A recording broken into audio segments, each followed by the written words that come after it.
Hello. ഇന്ന് നമ്മൾ ഒരു പുതിയ ചാപ്റ്റർ സ്റ്റാർട്ട് ചെയ്യാൻ പോവാം കേട്ടോ. നമ്മുടെ സെക്കൻഡ് യൂണിറ്റിലെ സെക്കൻഡ് ചാപ്റ്ററാണ്, ഒരു കവിതയാണ്. യഹ് ധർത്തി ഹേ ഉസ് കിസാൻ കി. നമ്മുടെ കവിതൻ്റെ പേര് യഹ് ധർത്തി ഹേ ഉസ് കിസാൻ കി. ധർത്തി, കിസാന്, ഈ വാക്കൊക്കെ മക്കൾ കേട്ടിട്ടുണ്ടാവും അല്ലേ? എന്താണ് ധർത്തി? ധർത്തി എന്ന് പറഞ്ഞാൽ ഭൂമി, കിസാൻ കർഷകന്. ഈ ഭൂമി ആ കർഷകൻ്റെതാണ്. അതാണ് നമ്മുടെ ഹെഡിങ്. ഈ ഭൂമി ആ കർഷകൻ്റെതാണ്. ഈ ഒരു കവിത എഴുതിയിട്ടുള്ളത് കേദാർനാഥ് അഗ്രവാൾ. ആ പേര് നമ്മൾ നന്നായിട്ട് ശ്രദ്ധിച്ചു വെക്കണം. കേദാർനാഥ് അഗ്രവാൾ. നമുക്ക് ആശയം എഴുതാനും ആസ്വാദന ടിപ്പണി എഴുതാനൊക്കെ കവിതയെന്ന് വരും. അപ്പോൾ നമ്മൾ ഈ കവിൻ്റെ പേര് പഠിച്ചു വെക്കണം കേട്ടോ. കേദാർനാഥ് അഗ്രവാൾ. ഓക്കെ, അപ്പോൾ എന്തൊക്കെയാണ് നമ്മുടെ ഈ ഒരു കവിതയിൽ പറയുന്നത് നോക്കാം. യഹ് ധർത്തി ഹേ ഉസ് കിസാൻ കി ജോ ബൈലോं के कंधों पर बरसात घाम में जुआ भाग्य का रग देता है. गूंज चाटती हुई वायु में पानी कुसी गेत के भीतर दूर कलेजे तक ले जाकर ജ്യോത് ഡാൽത്താ ഹേ മിട്ടിക്കോ. ഇവിടെ ഒരു കാളൻ്റെ പിക്ചറൊക്കെ കാണുന്നുണ്ടല്ലേ? ഒരു കർഷകന് കാളനെങ്ങനെ മണ്ണിനെ ഉഴുതുമറിക്കാൻ കൊണ്ടുപോകുന്ന പിക്ചറൊക്കെ കാണുന്നുണ്ട്. നമുക്ക് നോക്കാം നമ്മുടെ കവിതയിൽ എന്തൊക്കെയാണ് പറയുന്നതെന്ന്. യഹ് ധർത്തി ഹേ ഉസ് കിസാൻ കി. ഇത് നമ്മളെ ഹെഡിങ് തന്നെയാണ് അല്ലേ? നമ്മുടെ കവിതൻ്റെ ഫസ്റ്റ് ലൈനും നമ്മുടെ ഹെഡിങ്ങും ഒക്കെ സെയിം ആണ്. ഈ ഭൂമി ആ കർഷകൻ്റെതാണ്. ജോ ബൈലോം കെ. ബൈലോം എന്ന് പറഞ്ഞാൽ കാള. കന്തോം പർ. കന്തോം എന്ന് പറഞ്ഞാൽ തോളിൽ. ഇവിടെ കണ്ടോ കാളൻ്റെ തോളിൽ. അപ്പോൾ കാളകളുടെ തോളിൽ. ബർസാത്ത് ഘാമേ. ബർസാത്ത് എന്ന് പറഞ്ഞാൽ മഴ, ഘാം എന്ന് പറഞ്ഞാൽ ചൂട്. മഴയിലും ചൂടത്തും. ജുആ ഭാഗ്യ ക രഗ് ദേത്താ ഹേ. ജുആ. ജുആ എന്ന് പറഞ്ഞാൽ ഈ ഒരു നുകം, ഈ കാളൻ്റെ തോളിൽ വെച്ച സാധനം ഉണ്ടല്ലോ, അതിനാണ് നുകം എന്ന് പറയട്ടോ. ഭാഗ്യക്ക, ഭാഗ്യത്തിൻ്റെ നുകം.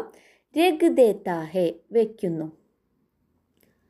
ഗൂൻ ചാട്ട്ത്തി ഹുയി. രക്തം വറ്റിക്കുന്ന രീതിയിലുള്ള വായുമേം, കാറ്റിൽ. പൈനി കുസി.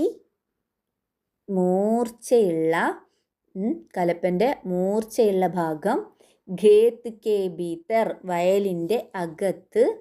ദൂർ ഖലേജെ തക്, ദൂരെ ആഴത്തിൽ വരെ. ലേ ജാക്കർ, കൊണ്ടുപോയിട്ട്. ജ്യോത് ഡാൽത്താ ഹേ, ഉഴുതുമറിക്കുന്നു. മിട്ടിക്കോ, മണ്ണിനെ. അപ്പോൾ ഒരു കർഷകൻ ചെയ്യുന്ന കാര്യമാണ് നമ്മുടെ ഈ ഫസ്റ്റ് സ്റ്റാൻസിൽ പറയുന്നത്. എന്താണ്? മഴയത്തും വെയിലത്തും കാറ്റിലും ഒക്കെ എന്തെയാണ് പിന്നെ കാളൻ്റെ തോളിൽ ഈ നുകം വെച്ചിട്ട് എന്ത് ചെയ്യുക, അതിൻ്റെ മൂർച്ചയുള്ള ഭാഗം വയലിൻ്റെ ഉള്ളിൽ ദൂരെ ആഴത്തിൽ കൊണ്ടുപോയിട്ട് മണ്ണിനെ ഉഴുതുമറിക്കുന്നു. മക്കൾ കണ്ടിട്ടുണ്ടോ ഇങ്ങനെ കാളൻ്റെ തോളിലൊക്കെ വെച്ചിട്ട് നുകൊക്കെ വെച്ചിട്ട് ഉഴുതുമറിക്കുന്നത്? അപ്പോൾ ഒരു കർഷകന് മഴയത്തും, മഴയാവട്ടെ വെയിലാവട്ടെ അല്ലേ, കാറ്റാവട്ടെ, ഏത് സാഹചര്യം ആയാലും അവരെന്ത് ചെയ്യും? അവരുടെ ആ സാധനമൊക്കെ എടുത്തിട്ട് നുകൊക്കെ വെച്ചിട്ട് മണ്ണിനെ ഉഴുതുമറിക്കുന്നു. അതാണ് നമ്മുടെ ഫസ്റ്റ് സ്റ്റാൻസിൽ പറയുന്നത് കേട്ടോ. ഏത് കാലാവസ്ഥയിലും അവർ ആ ഒരു പണിയെടുക്കും. എത്ര സാഹചര്യങ്ങളായാലും അവർ ഇതേപോലെ കാളൻ്റെ തോളിൽ വെച്ചിട്ട് മണ്ണിനെ ഉഴുതുമറിക്കും. നെക്സ്റ്റ് നമുക്ക് അടുത്ത സ്റ്റാൻസ് നോക്കാം. പാംസ് ढालकर और बीज फिर बो देता है. नए वर्ष में नई फसल के ढेर अन्न का लग जाता है.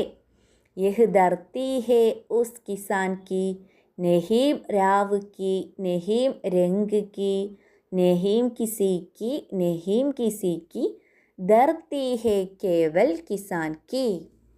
എന്താണ് ഈ ഒരു സ്റ്റാൻസയിൽ പറയുന്നത്?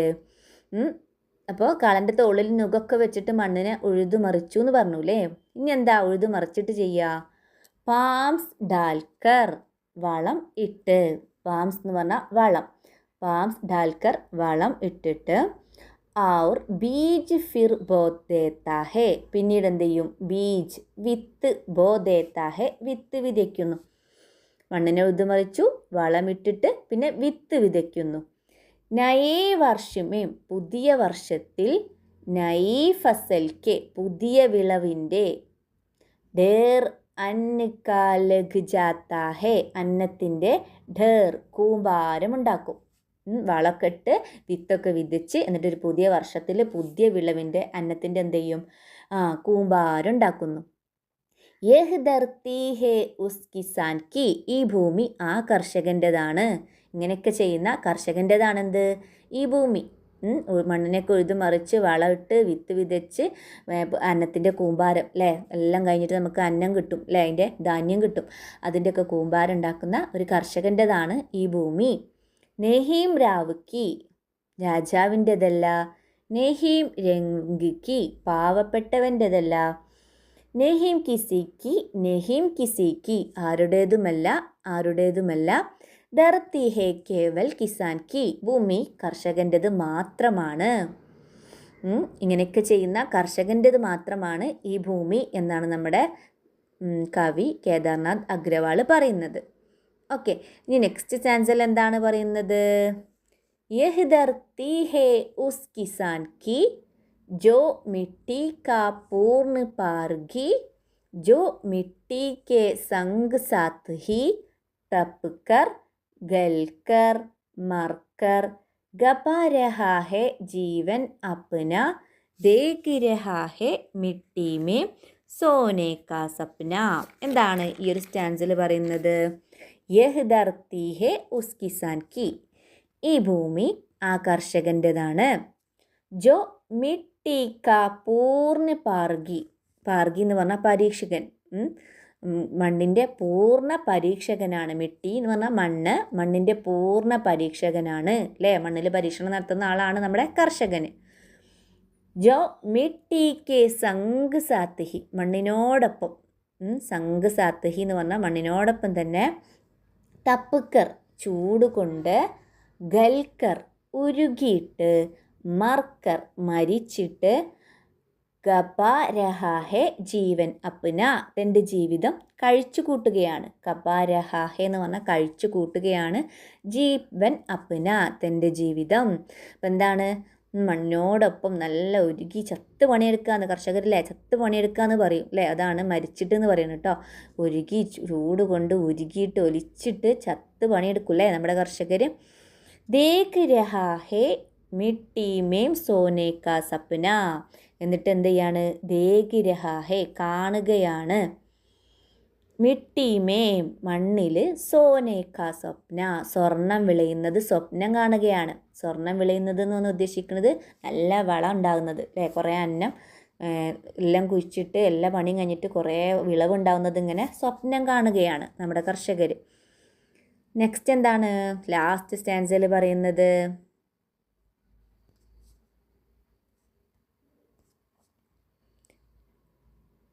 मिट्टी की महिमा गाता है, मिट्टी के ही अंतस्थल में अपने तन की खाद मिलाकर मिट्टी को जीवित रखता है, गूद जीता है, यह धरती है उस किसान की. मिट्टी की മണ്ണിൻ്റെ, മഹിമ ഗാത്ത ഹേ മഹത്വം പാടുന്നു, മണ്ണിൻ്റെ മഹത്വം പാടുന്നു. മിട്ടി കേഹി മണ്ണിൻ്റെ, അന്തസ്ഥൽമേ അകത്ത് മണ്ണിൻ്റെ ഉള്ളിൽ, അപ്പിനെ തെൻകി തൻ്റെ ശരീരത്തിൻ്റെ, ഖാദ് മിലാക്കർ വളം ചേർത്തിട്ട്, അതായത് മണ്ണിൻ്റെ ഉള്ളിൽ തൻ്റെ വിയർപ്പ് അല്ലേ, ശരീരത്തിൻ്റെ വളം ഉദ്ദേശിക്കുന്ന നല്ല വിയർപ്പ് അത്രയും പണിയെടുത്തിട്ട്, മിട്ടിക്കോ ജീവിത രഗ്താ ഹേ മണ്ണിൻ്റെ ജീവൻ നിലനിർത്തുന്നു. ഗൂദ് ജീത, ഗുദ് ജീത്ത ഹേ എന്നിട്ട് സ്വയം ജയിക്കുകയാണ് അല്ലേ. മണ്ണിൻ്റെ ഉള്ളിൽ വളമൊക്കെ ചേർത്തിട്ട് മണ്ണിന് ജീവൻ നിലനിർത്തുന്നു എന്നിട്ട് സ്വയം ജയിക്കുന്നു. യഹ് ധർത്തി ഹേ ഉസ് കിസാൻ കി ഈ ഭൂമി ആ കർഷകൻ്റെതാണ്. ഓക്കെ, അപ്പോൾ നമ്മുടെ കേദാർനാഥ് അഗ്രവാൾ എഴുതിയിട്ടുള്ള ഈ ഒരു കവിതയിൽ ഇത്രയൊക്കെയാണ് പറയുന്നത് കേട്ടോ. കാളയുടെ തൊളത്ത് കലപ്പ വെച്ചിട്ട് മഴയാലും ചൂടത്തായാലും ഈ നുകൊക്കെ വെച്ചിട്ട് കലപ്പയുടെ മൂർച്ചയുള്ള ഭാഗം വയലിൻ്റെ അകത്തോട്ട് കൊണ്ടുപോയിട്ട് മണ്ണിനെ ഉഴുതുമറിക്കും. എന്നിട്ട് അതിന് ശേഷം വളം ഇട്ടിട്ട് വിത്ത് വിതയ്ക്കും. എന്നിട്ട് പുതിയ വർഷം പുതിയ വിളവിൻ്റെ കൂമ്പാരം ഉണ്ടാക്കും അല്ലേ.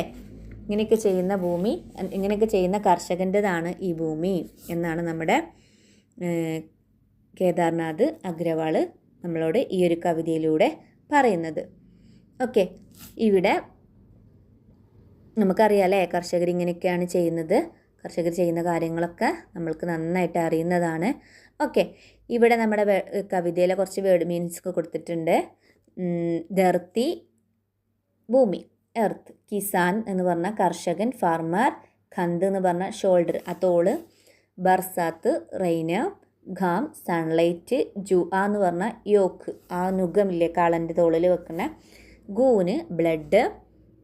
പൈനി ഷാർപ്പ്, മൂർച്ചയുള്ള. പാംസ് വളം, മാനുവർ.